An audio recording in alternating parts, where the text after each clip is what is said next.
It's now my great pleasure to introduce you all to our very special guest speaker. But for those of you who are not Rotarians, I want to just let you know that the reason we chose this guest speaker was because she is a leader in the environmental movement. And supporting the environment is an area of focus for Rotary. It is part of one of our 7 areas of focus, which include peace building and conflict prevention, disease prevention and treatment, water, sanitation and hygiene, maternal and child health, basic education and literacy, and community and economic development.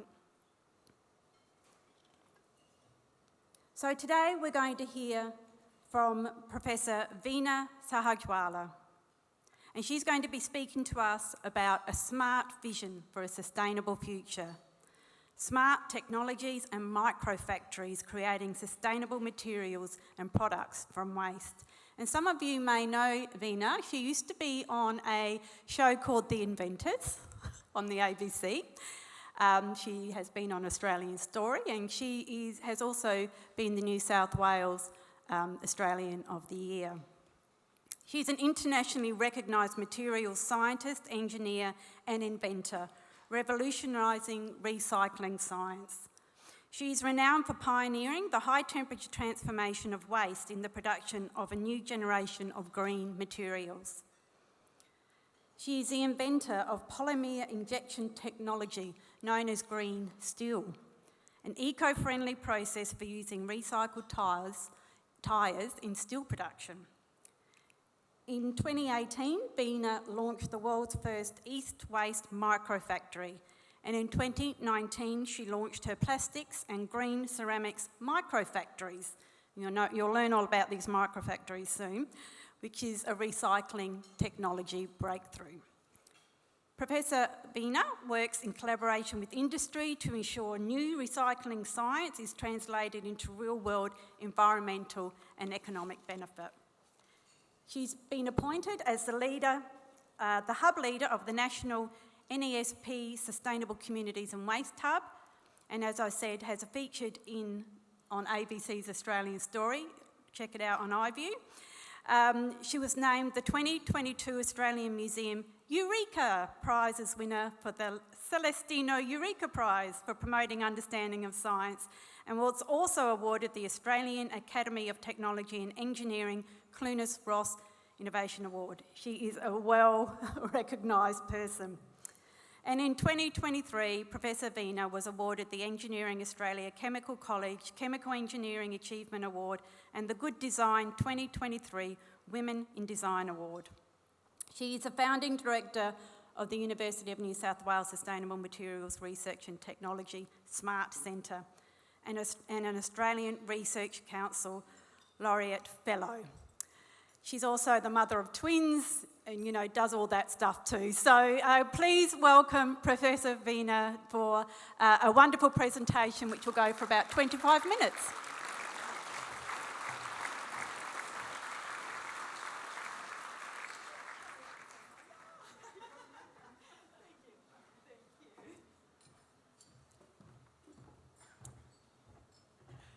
Thank you very much, Heidi, for that warm welcome. And Rotarians, thank you so much for the privilege to be here today.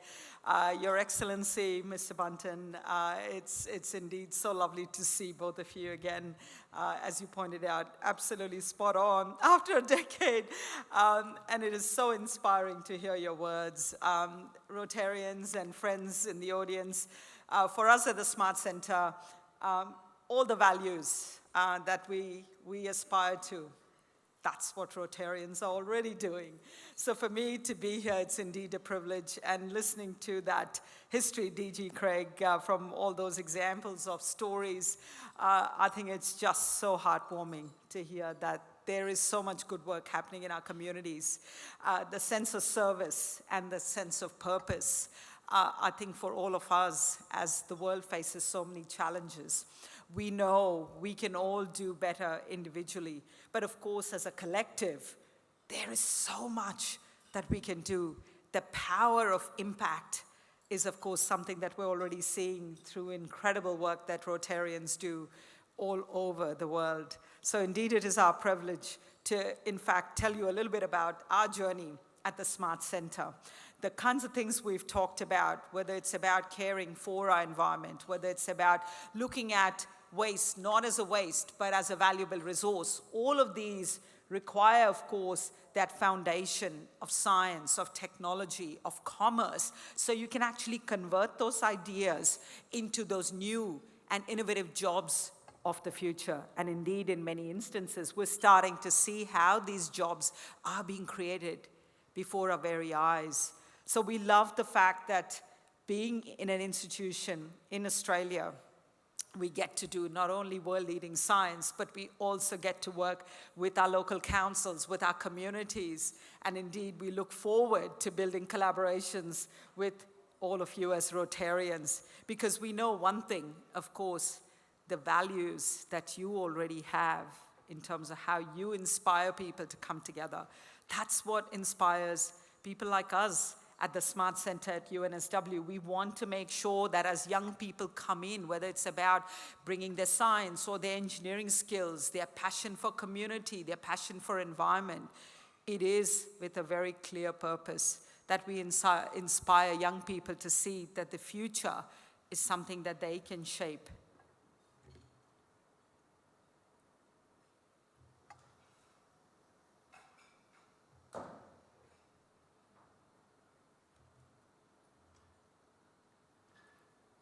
Sorry, I'm just going to try and flick through these slides with a clicker, but let's just make it work.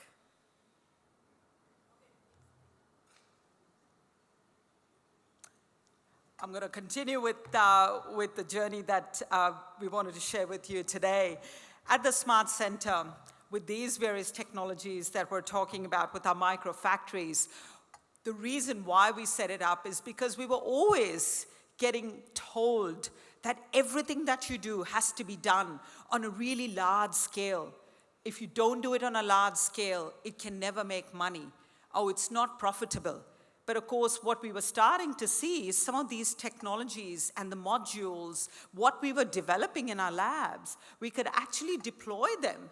And we could start to show that it was possible to convert a whole range of different kinds of waste materials into value-added products. And of course, as we started to implement those in our labs, we started to also build these modules, which then allowed us, indeed, to demonstrate that it was not only possible to create high-value products from waste, like our green ceramic tiles and different kinds of products that communities need. We could actually demonstrate that we could set up pilot facilities. When we could set up pilot facilities, that was a stepping stone towards taking it into real commercial business opportunities. So indeed, with the help of various communities, with the help of local government, Shoalhaven City Council, an example of a local council in New South Wales, we were able to indeed show that those waste resources, they were not waste materials as a burden, they were actually valuable resources. Whether it was waste glass or indeed waste textiles, we were able to bring all these materials together. And it was not about saying, well, I mean, glass has to be converted into glass and textile has to be converted into textile. It's about saying that we need to be innovative in recognizing that these materials at the fundamental level are basic elements and molecules. And when you bring together these basic elements and molecules, you can actually reform them into a range of new products. And that's exactly what we've demonstrated is possible. So that's the reason why when we talk about microfactories, we talk about not necessarily always economies of scale, but we talk about economies of purpose. And that's really what makes a big difference in terms of why economies of purpose. Because if you know you want to be able to create that circularity, that circular economy in transforming those different kinds of waste that would have ended up in landfill, to be able to convert into these new green ceramic tiles as one example, you can actually provide environmentally sustainable products for our building applications. And these are the kinds of things that we have done. So that's what Smart Center is all about. we can demonstrate that doing fundamental science is one part of it. But of course, translating that and creating impact is another part. We need to be able to imagine that the future, as we have seen here, time after time, the examples of what Rotarians do so well is this kind of collaboration. So think about how materials, whether they come out of our hospitals or our communities or indeed our local councils, how you can then convert that into useful products. It's never just about saying, well, it's a problem, it's a pollutant. Well, of course, if you let it sit in the environment, it can cause pollution for our waterways, for our land. You think about waste textiles, think about that overconsumption. Yes, absolutely, we've got to reduce our consumption. We've got to actually be mindful of how our overconsumption, in fact, can have an impact on our planet in so many different fronts. Materials, like textiles, costs a lot of energy to make.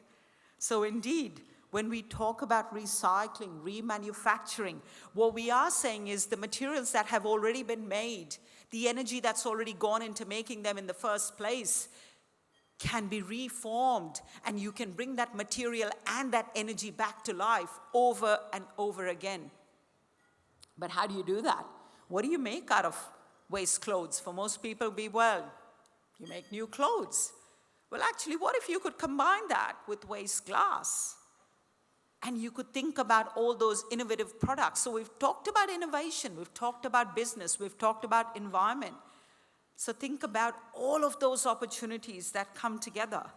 But of course, waste resources are complex.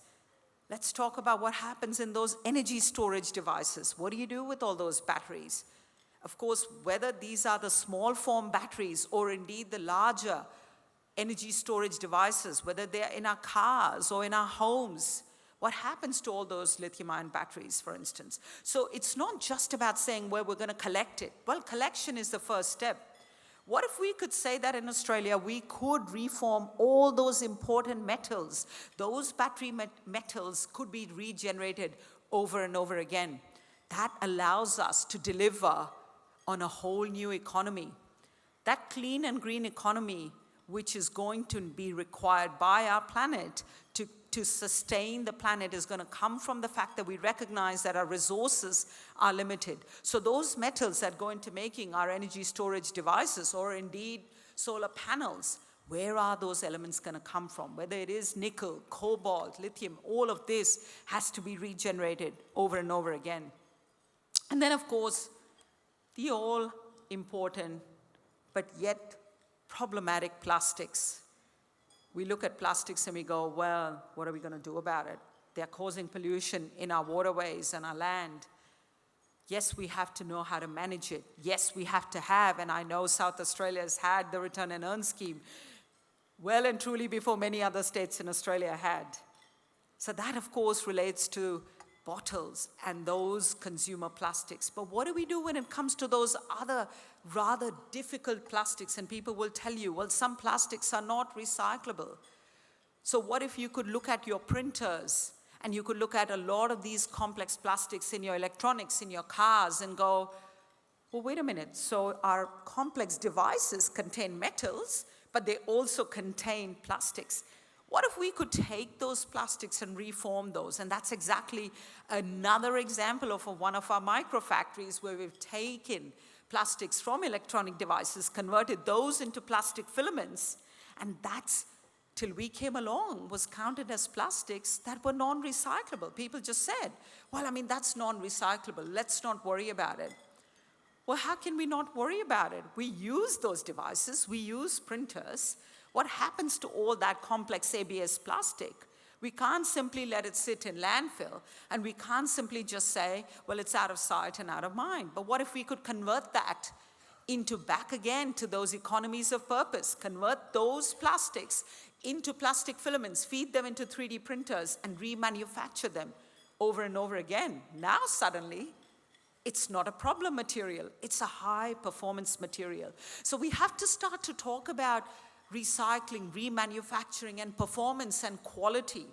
That's what we've got to talk about. Not just look at it from the lens of, oh, well, it's too hard to recycle, so we're not going to do anything about it. So ultimately, sustainability, as we all know, is doing the right thing from an environmental point of view, making sure we reduce our carbon footprint, but also, equally importantly, as we've talked about, promoting commerce, promoting those new jobs. What if you could set up these kinds of micro factories in different places? And traveling through a couple of regional towns in South Australia a few years ago, it was absolutely inspiring to see lots of really small communities. And a lot of them that were doing incredibly well. We've heard of, men's sheds, women's sheds, communities coming together, trying to do the right thing, mentoring, inspiring, all the lovely things that Rotarians do. But what if you could add on top of all of that and go, right, let's have these micro businesses that are converting waste into value-added products. This example of plastic filaments being fed into 3D printers, you could set one up in every school. You could set one up in every community. You could encourage more prototyping, more manufacturing. So lifting how businesses are done, lifting how manufacturing's done, lifting how products are made, all comes down to how we holistically think about our raw materials. Our raw materials are literally sitting in our homes, in our businesses, in our communities.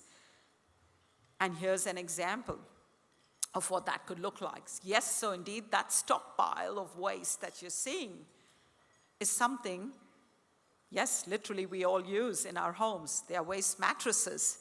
These waste mattresses, as we know, can become problematic if you don't do something about all that fabric and all that polymer that's there in leftover. Yes, you can take the steel out from mattresses and recycle that, but what happens to all of that fabric? What if you could now take that fabric, as we were saying before, combine that with waste glass? Yes, I know you guys love your wine, so there's a lot of probably empty bottles sitting around, maybe on the weekends, not saying anything here. What if you could do that? And of course, I wanted to pick that blue, beautiful blue, because what an amazing color it is. It symbolizes what you guys do, who you are. And of course, that's an example of what can be produced. Fabric, that's where that color comes from, and waste glass, bringing the two together. We've now shown that these green ceramic tiles can actually perform as well as, if not better, than some of the traditional products that are used in our building applications. And of course, I don't need to tell you that more recently, as we've been learning about some of the problems caused by traditional stone-based products, what if there was an alternative that was not only environmentally friendly and taking our local waste like glass and textiles, but what if we knew that this one actually did not have those traditional problems that we've seen associated when we hear about terms like silicosis, for example? We know that these are the kinds of health challenges that are associated with some of the products. But what if you could indeed say that in everything we do, again, we will take into consideration the impact on well-being of those workers, the impact on our environment, and of course, creating those local jobs. So indeed, the example of what we're doing in Shoalhaven City Council in New South Wales, creating these kinds of green ceramic tiles, is not only recycling and remanufacturing, but creating local jobs in that region. So this is why, of course, as we've been hearing about innovation this morning, how much we can do collectively. Yes, we do have a long way to go, but as a country, we know that we've got all the science right here in Australia. We've got technologies, we've got entrepreneurial people. We know there are passionate people, and of course, bringing innovation and collaboration together allows us to achieve those outcomes. We can go from taking ideas from our labs, from our pilot facilities, and of course, converting those ideas into practical, real-world outcomes and creating those local jobs right here in the region. Have we actually done it? Can we see what these products look like? Here are some examples of how they've been deployed in an apartment. You can see from walls to floors to coffee tables, indeed the pendant lamps as well. So think about everything that we touch in our homes, in our offices. Think about how this could be manufactured. Again, high quality products. It's not that just because it's made from waste, we're saying any quality will do. Indeed, the first thing we have to do is looking at what the science and engineering is telling us, that we can indeed produce high performance products. And the reason why this is different is we're talking about recycling at the micro level. That's why we call it micro recycling. Again, why micro recycling? Because we're not necessarily just saying like for like conversion. We're saying right down at the micro level, all those fibers, all those polymer molecules are going to work together with waste glass. We're creating an ecosystem where a brand new product has been created by looking at these polymers, not just as simply feedstock for making our clothes, but rather looking at how we might be able to go beyond traditional recycling and talk about reforming. So that fourth R of reform is what this has done, is converting different kinds of materials into products. So here's an example of what our microfactories look like. The top left-hand side there is one of our e-waste microfactories at UNSW, and the bottom one that you can see there, a small regional town, New South Wales, Cootamundra, where we first started. And indeed, of course, everything that happens in a microfactory is based on science. It's not something that you can get up one morning and go, oh, wouldn't it be lovely to recycle things? No, of course not. We have to recognize that recycling science now has come a long way. Yes, it's nice that we all want to do the right thing. We all want to collect. We want to engage with our local councils and our local governments. And yes, we've got programs that we can collect different raw materials and feedstock. But what if you could now empower various communities across the state? And because these are modular systems, you can actually have different modules. This collaboration and the collaborative economy can actually work so well because you can connect these various councils as part of the supply chain. Not everyone has to set up a full-fledged microfactory. You can say, right, okay, here's one that could look at plastics. Here's one that could look at glass and fabric and electronics and batteries. And the list goes on and on. But back to that humble apartment. Yes, indeed, when we've got those that want to be in the world of design and building and construction who are equally committed, this is the outcome. The outcome that tells us that we can indeed have homes that are built using materials that are going to be recycled and are going to remain in our economy. And that is what circular economy is all about. But circularity is only possible when there are people who are as passionate as we are as scientists and engineers. And yes, I will embarrass our young head of microfactories, Anirban, sitting on my table. And I remember many years ago when I said, well, it's going to be a pretty exciting, few years ahead of us. I think I was sort of thinking few years, he might sort of go off and go elsewhere, I don't know, go overseas, find maybe a better paying job or something like that. After all, what can we pay at the unis, right? But here we are. For young people, it's so much more than just about going to work to do the little thing that you think you were asked to do by your boss. I think for me, what's so exciting about working in universities, working in research, working with emerging entrepreneurial businesses is that people come to work bringing their passion to the table and going, how can we do better? Can we do a lot better? So the example of supply chain sitting right there in the middle, we've got Ben and Maureen, our partners from Textile Recyclers Australia. They came along and said, you know what, we want to do better. Can we be a part of that supply chain? So there they are, supplying waste textiles. And we got on the left-hand side of that diagram, that photo, Andrew Douglas. Andrew is basically a partner who we met again about a decade ago. And Andrew said, yeah, I don't know, I've got all this mattress waste. Can you do something with it? I think he didn't expect much to come off a university environment. He was like, yeah, Haven't heard from Veena in a couple of years. I probably won't. Of course, long story short, a decade later, he's now basically running our microfactory. That's his business. NSW Technologies has been set up to create these green ceramic tiles. But it all started with a humble conversation, much like what we're doing today. That conversation where I think we all inspire each other to do better. And I think at that time for us, we didn't know we could commercially operate a microfactory. Would it make business sense? We didn't know that. But it takes for passionate people like Andrew, to go, you know what, actually, I could give it a go. He set up the microfactory, his business, out of literally a blank piece of paper. Yeah, he had seen the modules working at the Smart Center at the uni. But for him to have that confidence and that passion to say, you know what, I'm going to do this. He knew how to bring together others that he knew in the business. So yeah, absolutely. He was somebody who was collecting waste mattresses and waste tires. But it's one thing to be a collector and drive a truck to be able to go and source these materials.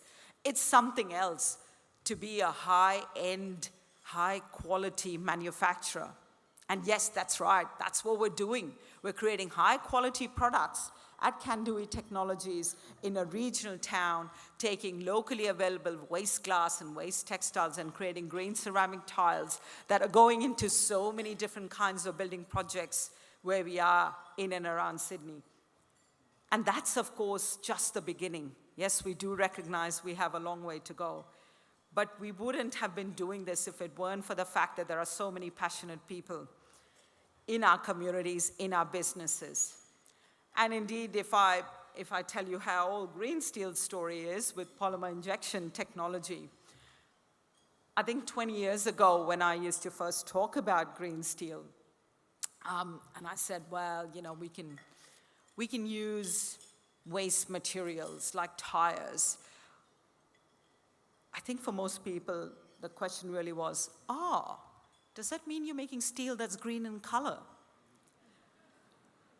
Of course, you can see how far we've come, where it's lovely now to have conversations, whether it's with people in businesses or indeed on media, to be able to talk about the fact that, yes, indeed, it is possible to be able to take these types of valuable products. Yes, tires are extremely valuable. They do an important job for us. But when they stop working as tires, they still have those fundamental molecules that are there in that polymer. They still contain carbon and hydrogen, the kinds of elements that are needed in the making of green steel.